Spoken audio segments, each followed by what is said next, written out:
महाभारत भारत का अनुपम धार्मिक, पौराणिक, ऐतिहासिक और दार्शनिक ग्रंथ है। यह हिंदू धर्म के मुख्यतम ग्रंथों में से एक है। यह विश्व का सबसे लंबा साहित्यिक ग्रंथ है।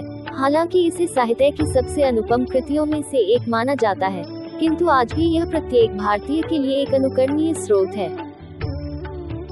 हिंदू मान्यताओं, पौराणिक संदर्भों एवं स्वयं महाभारत के अनुसार इस काव्य का रचनाकार वेद व्यास जी को माना जाता है और इसे लिखने का श्रेय भगवान गणेश को जाता है। इसे संस्कृत भाषा में लिखा गया था। इस काव्य के रचयिता वेद व्यास जी ने अपने इस अनुपम काव्य में वेदों, वेदांगों और उपनिषदों की गुह्यतम रहस्यों का निरूपण किया है। इसके अतिरिक्त इस काव्य में न्याय, शिक्षा, चिकित्सा, ज्योतिष, युद्ध नीति, योग शास्त्र, अर्थशास्त्र, वास्तुशास्त्र, शिल्पशास्त्र, कामशास्त्र, खगोल विद्या तथा धर्मशास्त्र का भी विस्तार से वर्णन किया गया है।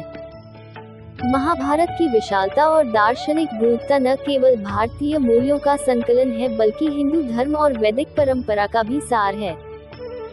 महाभारत की विशालता, महानता और संपूर्णता का अनुमान उसके प्रथम पर्व में उल्लेखित एक श्लोक से लगाया जा सकता है, जिसका भावार्थ है, जो यहाँ महाभारत में है वह आपको संसार में कहीं न कहीं अवश्य मिल जाएगा।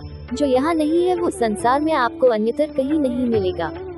उद्धरण: यह कृति प्राचीन भारत के इतिहास की एक गाथा है। इसी में हिंदू धर्म का पवित्रतम ग्रंथ भगवद गीता सन्निहित है। पूरे महाभारत में लगभग 1,10,000 श्लोक हैं, जो यूनानी काव्यों इलियड और ओडिसी से परिमाण में 10 गुना अधिक हैं। विद्वानों में महाभारत काल को लेकर विभिन्न मत हैं, फिर भी अधिकतर विद्वान महाभारत काल को लौह युग से जोड़ते हैं। अनुमान किया जाता है कि महाभारत में वर्णित कुरु वंश 1200 से 800 BC के दौरान शक्ति में रहा होगा। पौराणिक मान्यता को देखें तो पता लगता है कि अर्जुन के पोते परीक्षित और महापद्मनंद का काल 382 BC ठहरता है।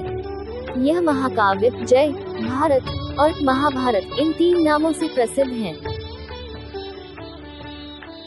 वास्तव में वेद व्यास जी ने सबसे पहले 1,00,000 श्लोकों के परिमाण के भारत नामक ग्रंथ की रचना की थी। इसमें उन्होंने भरतवंशियों के चरित्रों के साथ साथ अन्य कई महान ऋषियों, चंद्रवंशी, सूर्यवंशी राजाओं के उपाख्यानों सहित कई अन्य धार्मिक उपाख्यान भी डाले।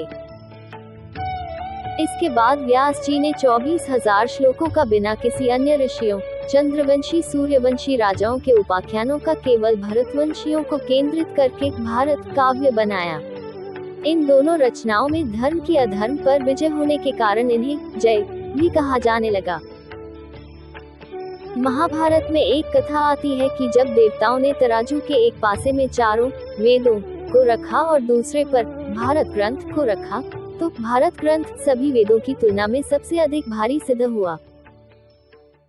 अतः भारत ग्रंथ की इस महत्ता, महानता को देखकर देवताओं और ऋषियों ने इसे महाभारत नाम दिया और इस कथा के कारण मनुष्यों में भी यह काव्य महाभारत के नाम से सबसे अधिक प्रसिद्ध हुआ।